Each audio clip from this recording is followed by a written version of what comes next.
আচ্ছা, ঈদের পরে নানু বাড়ি আসার আগে নতুন ড্রেস পরে আপনারাও এমন আনন্দ করতেন? আমি কিন্তু করতাম।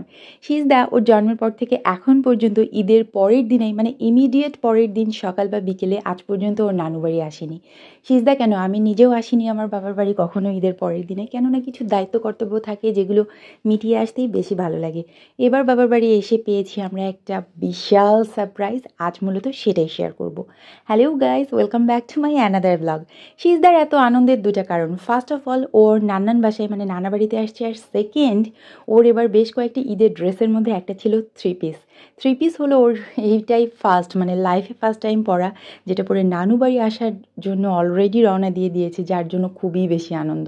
সমস্ত কিছু প্যাকিং শ্যাকিং করে নিয়ে চলে আসছি, কেননা এখান থেকে সরাসরি নজিপুর মানে আমার বাসায় চলে যাব। তো আমাদের রওনা দিতে দিতে প্রায় বিকেলটা পেরিয়েই গিয়েছিল।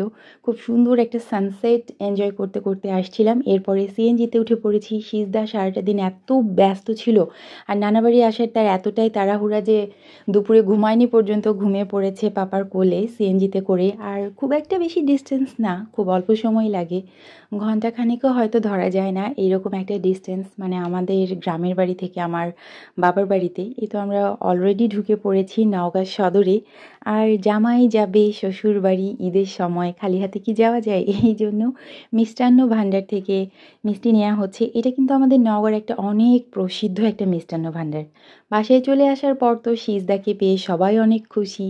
মানে এক কথায় সিজদা হলো এই বাড়ির একটা কি যে আমি নিজেও জানি না, বাট এতটুকু জানি ও হওয়ার পর থেকে আমরা সবাই জাস্ট কি বলবো, আমাদের প্রায়োরিটি স্টপ হয়ে গিয়েছে।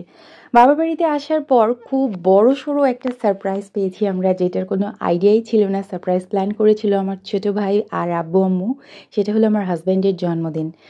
সেদিন ছিল আমার হাজব্যান্ডের জন্মদিন, যেদিন আমরা আসি। আমাদের এই ধরনের কোনো প্ল্যান ছিল না, বা আমরা জানতামও না কিছু করবে। তো দেখি আমার ভাই একটা কেক নিয়ে এসেছে, আর আম্মু টুকটাক কিছু নাস্তা করেছে, আর আমরা যে সন্দেশগুলো এনেছিলাম সেগুলো, এগুলো দিয়েই একটা ছোট্ট সেলিব্রেশন আর কি।